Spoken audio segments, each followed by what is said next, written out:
your host, Andrew Romanella. When you play Battle in Mario Kart and you don't turn off any of the items, there are bananas everywhere. I mean, it's like you're losing your balloons because you're slipping on bananas left and right. Bananas everywhere. What's going on, everybody? Welcome into another edition of The Rome Show here on 12ouncesports.com. We are broadcasting live on YouTube, on X, on Roku, and on Fire TV. I am your host, Andrew Romanella. I got you for the next 25 or 30 minutes, and we have a charcuterie board of sports because I bet you can't guess. Uh-oh. Guess what day it is? Guess what day it is? Hump Day. That's right. It's a Wednesday, and it is Hump Day headline. So we take you across all of the professional sports, from the NBA playoffs to the NHL playoffs to the MLB regular season and everywhere in between. You want to get in on the action. The social media is The Rome Show 1. That's The Rome Show, then the number 1. That's on Facebook, TikTok, Instagram, X, the plethora of social sites. If you want to follow the mothership, it's 12OZ Sports. That's an easy one. Follow them everywhere. You can comment live on the show on YouTube and on X. All right.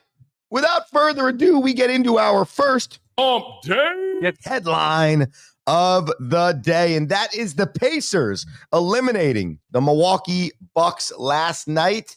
The series elimination was 4-1. The game last night was 119-118. The Bucks, they jumped out to an early 17-point lead in the first quarter of this contest. Now, they were playing without an injured Damian Lillard. He tore his ACL, out for the remainder of the playoffs and potentially next season in jeopardy as well. Giannis Antetokounmpo and Gary Trent Jr. did everything they could in this game to find a way to extend the series. We go into overtime, okay? And this is what happens in the final 10 seconds of overtime. Are moving on. Not only a huge series for the city, right? Huge series for their best player, Tyrese Halliburton, and huge for a team that feels like they've been looking to break through for 2 or 3 years now. In the series, Tyrese Halliburton averaged 17.6 points per game. Pascal Siakam averaged 19.8. Miles Turner averaged 16.8. Andrew Nebhard averaged 15. And Aaron Naismith averaged 14.8. So think about that. You got a team, okay, that has 5 starters averaging 14 or more points throughout 5 games to start the postseason. You have 3 of those dudes average 6 or more rebounds.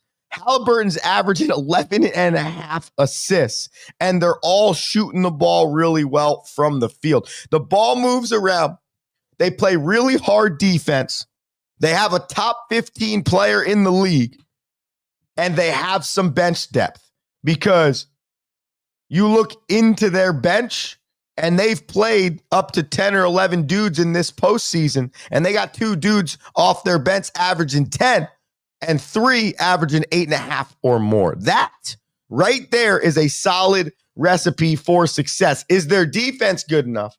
Okay. And when you look at the playoff bracket, they're going to have a dance in the next round with the Cleveland Cavaliers, who swept the Miami Heat in brutal fashion in terms of the Miami Heat. So immediately, this Pacers team's going to be put to the test, but the 4-seeded Pacers move on, along with the 2-seeded Boston Celtics, who had a run for their money last night. Okay. The Orlando Magic are going to be a team to be reckoned with over the next 3 to 5 years, because Paolo Banchero, Franz Wagner, and company gave the Boston Celtics everything they could handle in this game. However, a 36-13 third quarter ended up being the difference in this game and the difference in the series. Franz Wagner played great, had 22 points in the first half. However, the Celtics shut him down in the second half. He only finished with 25. Paolo Banchero had 19. Orlando just not talented enough yet. However, they got that dog in them. They got that fight in them. They have that chip in them. So if they can improve that talent a little bit more, that intangible that exists on their roster, that's going to be huge, especially deep into the postseason. I mean, you heard Jaylen Brown talk about it after, I think, the second or the third game of the series. He said, if you want to fight, we can fight to find out who moves on. Now, that's a little extreme, right? But the idea is it was a really physical series. The idea is Orlando wanted to muck this thing up. They wanted to make it uncomfortable for the Celtics, and they did just that, okay? But you see why the Celtics are a championship caliber team, because they can handle what they need to handle. Here's the other thing. Sam Hauser, Luke Cornett, and Peyton Pritchard. All three of those dudes come off the bench, and last night they had 20, 23, and 25 minutes respectively. But here's the other thing. If you look at the rest of the bench play from the Boston Celtics now, okay, they had a large lead going into the fourth quarter, okay? But you look at the fact that they can play up to 4 to 5 guys off the bench in solid minutes so that Tatum and Jaylen Brown don't have to take the bulk of the load. That is huge. Now, I don't know how deep this bench is. I'd like to see it when they play some of the better teams in the league, but neither here nor there. You have to win your first round to move on to defend your championship, and the Celtics did just that. Now, looking at the bracket, they will play the winner of the Knicks and the Pistons series. The Knicks, they could not close out the Detroit Pistons last night at home. Nonetheless, they lose 106-103 behind a really good game from the Pistons in terms of just straight grittiness. Dennis Schroeder was awesome off the bench, 6-13 from the field, 14 points. And the Pistons had 5 different scorers in double figures and 4 different scorers with 14 or more points. Cade Cunningham had 24. Asar Thompson had 22. The Pistons, they're giving the Knicks all the run for the money they can. And if you look at this series over the course of the regular season, the Pistons really had the Knicks number over the course of the regular season. And now when you have a game where Jalen Brunson is 4 of 16 from the field, okay, and is a little banged up. Josh Hart went down a little banged up. This is where you're going to start to see and hear all of those conversations from the regular season. How deep is this team? Okay? Because Precious Achiuwa, don't touch the floor. PJ Tucker, what was the point of signing him? And then you got like 5 or 6 other dudes that just sit there. Okay? And I get it. This is playoff basketball. You got to shrink your bench a little bit. But as we keep talking about with all of these other teams, and as we've seen over the course of history, does not matter the sport. Your starting rotation, your starting 9 in baseball, okay? Your starting 11 in football, those are not the only guys winning you the game, especially in basketball. It is a whole nother season to win in the postseason, a whole nother season, okay? You need the depth. You need the fresh legs. You need to be able to go 9 or 10 deep. And it doesn't mean your 9th and 10th guy are playing 15 minutes a game, okay? But you need to be able to do that. And the Knicks can't, or they can't with trust. And I don't understand that, okay? I don't understand it. But that is, I think, the biggest issue. So now you have you have tired legs on Brunson, Karl Anthony Towns, OG Anunoby, Mikal Bridges. They're all playing 35, 36 plus minutes every night, but not just for the postseason. This is like the 86th game they've been doing that. And I'm not going to beat a dead horse here with the Tom Thibodeau conversation because I do think that he is the best coach for the Knicks I've seen in my lifetime. It's a fact. It's a fact. Okay? And I know Pat Riley and some others get thrown in that mix. That doesn't matter. The consistency with which this organization has played under Tom Thibodeau in the last 4 to 5 years is the best I've seen for the New York Knickerbockers in my lifetime. Still doesn't mean, though, that he can't do things better to make sure that we don't run into these same issues every postseason. Okay? Is your best player as healthy as he can be? Probably not. How about your second best player? Probably not. Mitchell Robinson already dealt with a lot of injuries this year. You see Josh Hart go down. Well, after that, it's over. So why did we sign PJ Tucker? Can you find him 5 to 6 really good defensive minutes where he can affect the game? What about Precious Achiuwa? Can we not get 5 to 7 minutes of him in a game where it's actually going to benefit the team? I mean, look what Cam Payne did in the first game of this postseason. So I think if you're the Knicks, it's this combination here, man. It's like, listen, you're playing a little bit of a rough team. This isn't the Isaiah Thomas bad boy Pistons that Michael Jordan had to go through, but this is not a Pistons team that's backing down from anybody, and they know they can beat you. So when you go into Detroit for game 6 now, I just don't see how it's not possible that you don't expand your bench just a little bit, okay? And finally, I don't care that you only have one timeout left. When you're down 103 to 97 and Jalen Brunson is not on the floor, okay? And I understand they took him out for a second, looked like he might have hurt himself. I don't fully know the whole deal. I was flipping back and forth between the Celtics, the Knicks. I had the Devils. Unfortunately, their season ended. We had some other stuff popped up on the TV. We were going everywhere with all the sports last night. But watched a lot of that Knicks game. And I popped it back on 103-97 with about 2.5 left. And they were trying to get Jalen Brunson back on the floor. And for some reason, there was no stoppage in play. And the Knicks only had one timeout left. And I'm saying to myself, what are we doing, Tom Thibodeau? Call timeout, get your best player on the floor. Call timeout, get your best player on the floor. Didn't do that. Finally get him back with 49 seconds left. Not enough. And I'm a firm believer that you have to end it when you can end it. Okay? You were at home, game 5. If you need to not go back on the road of any team in the postseason, that's the team that needed it. And they couldn't get it done last night. So we'll see if the Knicks can regroup and get yourself ready for game 6 in Detroit. Kai the goalie writes in, Paolo, still a monster, dude. Absolutely. And so is Franz. Franz Wagner might be one of my favorite players in the league now. It's like a mix of pure athleticism and length and beautiful movements with the basketball. And then am I watching some dude just dominate the YMCA? It's like a beautiful combination of both. And I mean it, Kai. I think the Orlando Magic long-term are going to be a team to be reckoned with in the Eastern Conference. This show is to be reckoned with as it continues to get better. We appreciate you, the listener, that has continued to promote the Rome Show and tell your friends. If you missed any part of this show, you can watch it again on YouTube, youtube.com/12OZ Sports. Go to x.com/The Rome Show 1 or The Rome Show Podcast, wherever you get your podcast. We're going to take a quick commercial break, come back, talk Doc Rivers. Is he out? We don't know. NHL standings updates and a little Major League Baseball. It's Andrew. It's you. It's the Rome Show. It's 12OZ Sports. We're back after this.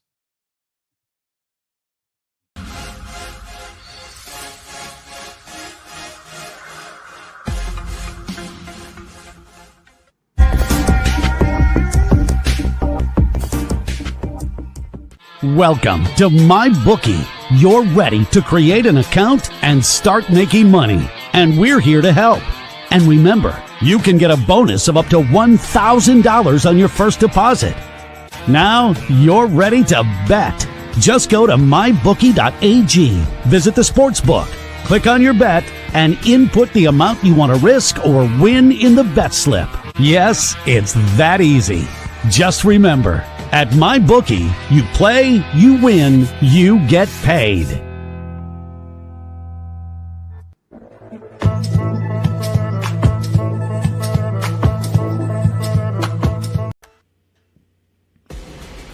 Need tickets to that next event?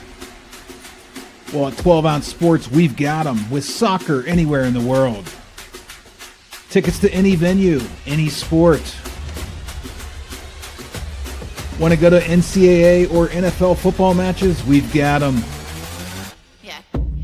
Baseball at every level. Every Power 5 matchup is available. Don't forget, costumes and paint are optional.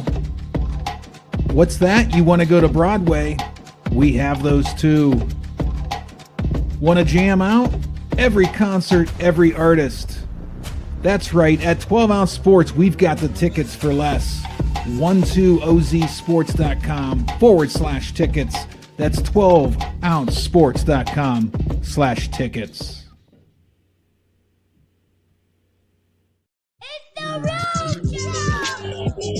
Yeah, it's the Rome Show.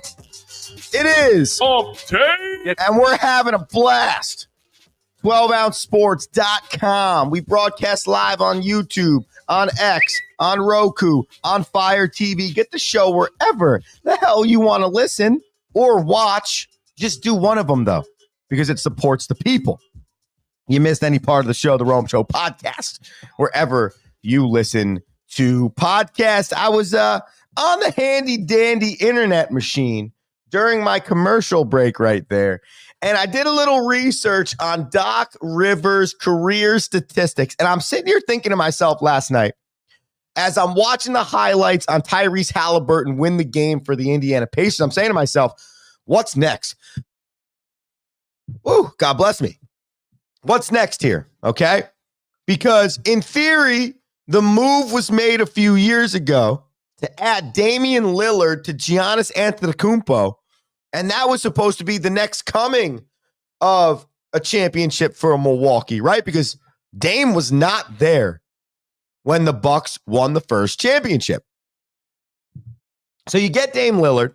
There are spurts of really goodness. Then you fire your head coach and bring in Doc Rivers. Now, you fire the head coach that won you a championship because for some reason there's this world or this place we're living in now in the NBA where there's like no chance for your coach to get any better, or better yet, your good coach that's been really good, if he for some reason starts to struggle just a hair, you're out. Like you can't have a bad anything. You're out. But that's neither here nor there. So that happens in Milwaukee, and we bring in Doc Rivers. And my thing is, Doc Rivers, great coach. Okay. 1,162 career wins. Okay. Won a championship with the Boston Celtics. Has been really good for over 25 years in the league. In the regular season.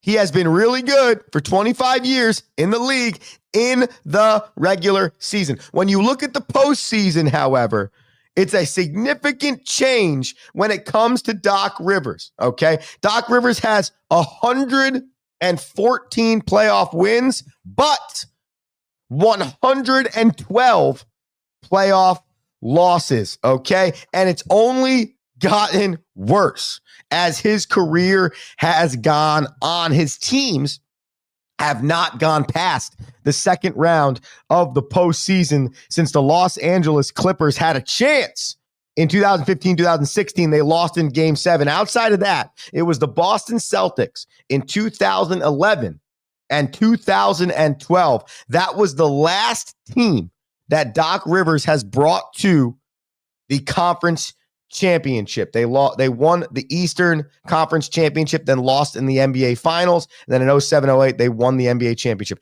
Outside of that, okay, this is a wild statistic. Outside of 3 seasons in Doc Rivers' career, he has never made it past the second round, okay? And in his career, he has been in the playoffs 20 of 25 possible years. So just to finish that, just so you have an idea of how bad Doc Rivers teams have been in the postseason, okay? Not overall, because he's made 20 postseasons in his 25 tries, okay? 20 postseasons in his 25 tries, but only 3 times has his team made it past the second round. I think it is time for a change in Milwaukee, and unfortunately, As much as people might not want to hear this, I have no clue. I think it's an end of an era.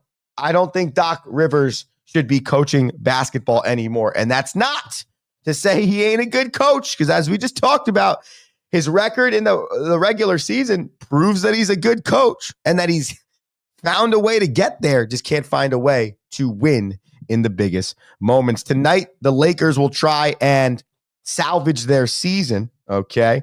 The Lakers need to play a little bit more defense. Right now, they're giving up 108.5 points per game over 4 to the Minnesota Timberwolves. That's fourth worst in the NBA of the 16 eligible teams in the playoffs right now. And then we have the Golden State Warriors as the 7th seed, looking to end the season of the Houston Rockets, the 2 seed. The Warriors will also look to play really good defense. They are holding the Rockets to 98.3 points per game on the defensive side. And then Steph Curry is being Steph Curry. He's averaging 26 points per game, 51.4% from the field, and 41% from three-point land. You must be really good. If your best player, must be really good for your team to be really good. Steph Curry is doing that. Let's continue on this with some headlines from the NHL. First and foremost, we have another suspension. That's right. If you are wondering, this is the second suspension in the postseason for a dirty hit this year. This time, it's on Aaron Ekblad of the Florida Panthers. Now, if you want some more insight on this, I need you to go to the Rome Show podcast, wherever you listen to podcasts, and find yesterday's show. Because on Tuesdays, we have Rocky Romanella on, okay? And he discussed yesterday how he feels like the NHL is really botching this right now. Not only are they botching it from an official standpoint on the ice, but handing down these suspensions and where it's going, it's a little gross right now, okay? And Aaron Ekblad was already suspended for the first 2 games of the postseason and the last 18 games of the regular season for performance-enhancing drugs. Now, we're not arguing that one. That's just a throwaway stat that you're like, wow, this is wild. So he finally comes back, plays in his second game back, throws an elbow. I believe it was on, I can't remember who, Brandon Hagel of the Tampa Bay Lightning. And now you suspend him for 2 games if you're the NHL. We've had Tampa Bay Lightning suspended. I think what's happening now, as Rocky mentioned, the officiating hasn't been great. There's been some really rough and weird stuff going on. And I think the league is saying to themselves, hold on a second here. We are a cross right now between hockey and the WWE, and I can't have that. We got to make an adjustment here. So if we get something really, really dirty, we got to put our foot down so that we can stop this. And so the Aaron Ekblad elbow to the face to Hagel as the second dirty hit of the postseason. The first one got a 2-game suspension. Well, what else is the NHL supposed to do? They have to hand down the suspension. But man, it is crazy to think that we've seen multiple suspensions already, and it's the first round of the playoffs in the National Hockey League. So something to look out for, because Florida's up 3-1. So 2-game suspension, if that gives the chance for the Tampa Bay Lightning to get back 2 games, now you're coming back into a Game 7. Now, the Lightning lost the first 2 games of the series at home with Ekblad out, so I don't think it should make a big deal. Some updates on the rest of the series. Vegas, they're up 3-2. Edmonton, big win. They're up 3-2. Dallas, we talked about that yesterday. They're up 3-2. And Winnipeg and St. Louis, they will battle tonight to split that series. It is currently 2-2. Last night, the Devils, they lost in 2 overtimes, so the Carolina Hurricanes move on. I truly believe the Hurricanes are one of, if not the best team in the postseason. They play fast. They play great defense. They have great goaltending. And I'll tell you what, they feel like with that first series, they did what they're supposed to do. They were clear and head and shoulders better than the New Jersey Devils, and they proved that. And even in the closest game of the series, they came back from the 4-1 deficit. They scored 4 goals in the second period to be able to tie that game and then find a way to win it into overtimes. The Golden Knights, they won in overtime as well. They get a goal from Brett Howden, and that is a 3-2 winner. So they go up in that series 3-2. And the Oilers, they defeated the Kings last night 3-1. 2 goals in the third period there for the Edmonton Oilers, which was huge. You had a goal from Evander Kane and Matthias Janmark, as well as Ryan Nugent-Hopkins for the Edmonton Oilers, who are one of those Canadian teams that are really trying to get some bad juju off their back, much like the Toronto Maple Leafs, who had a chance to close out the series at home last night, and they didn't do that. A tough, short-handed goal given up in the third period as a part of 3 goals given up in the third period that allow the Ontario, oh my God, it's the Battle of Ontario, the Ottawa Senators, wow, to keep that series at 3-2 and go back home with a chance to tie it. Finally, to finish the show, let's run you through Major League Baseball, and then we will get you deal on the show, which is wild, but I think that's just because there's been so much postseason sports going on. So I just wanted to give you a quick 1-minute rundown on to get you understanding what's happening on the diamond. We'll start in the American League. First and foremost, the Yankees are really good. They're playing some good baseball, especially at home, 10-5 at home. However, the Detroit Tigers are also really elite. Both teams are top 5 in pitching. However, the Yankees could be the best team offensively in Major League Baseball right now. So it's going to be a fun year watching that. Can they keep it up? I have no idea, because they're in a really good division, the Yankees. The Red Sox are 17-14. The Rays are 14-15. The Blue Jays are 13-16. If you remember correctly, I chose the Orioles to win this division. They're in last place right now at 11-18. Other teams playing well in the American League. The Cleveland Guardians are 16-13.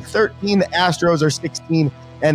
The Rangers are 16-14. Biggest thing I look at when I'm looking at a baseball team's longevity for success, it's that differential. How good is their pitching compared to their offense? Well, if you look at the Detroit Tigers and the New York Yankees, they are tops in the American League. Yankees plus 53 on the differential, and the Tigers plus 38 on the differential. The Yankees are the best team in Major League Baseball in batting average right now, okay? And they have the best player in Major League Baseball, Aaron Judge. He's hitting .412. The team's hitting .269. They've hit 51 home runs and driven in 167 runs with 276 hits through 20 games. Yeah, that is really good. In the National League, the New York Metropolitans are the best team right now, record-wise, in not only the National League, but Major League Baseball. They are 20-9, 13-1 at home at Citi Field. That differential we just talked about, plus 55. Best in the league and the league. You know what I'm saying. The Dodgers, 20-10. Giants, 19-11. Padres, 18-11. And the Chicago Cubs, 18-12. Those are the 5 best teams in the National League right now. Outside of that, it's a lot of fight, okay? Last year, 3 wild cards came out of the NL East. I don't think that's the case this year. You're going to have a battle because the Phillies are 16-13. The Braves are starting to figure out at 14-15. Plus, you have the aforementioned Giants and the Padres. That group of 6, the top 3 teams in the NL East and the top 3 teams in the NL West are seriously going to duke it out. And then don't forget about the Brewers, the Reds, and the Cubs. It's going to be a fun National League race with 132 games remaining in Major League Baseball. That is your update on the troops in Major League Baseball. And that's how we do a edition of the Rome Show here on 12OZ Sports, Fire, and Roku TV. Here's the deal. We're back tomorrow morning at 7 a.m. Follow the show on social media, The Rome Show 1. Go to youtube.com/12OZ Sports and hit subscribe and or follow the podcast wherever you listen to your podcast. I am Andrew Romanella. This has been a blast. I will see you tomorrow morning. You have an electric day. Peace. Thank you for listening.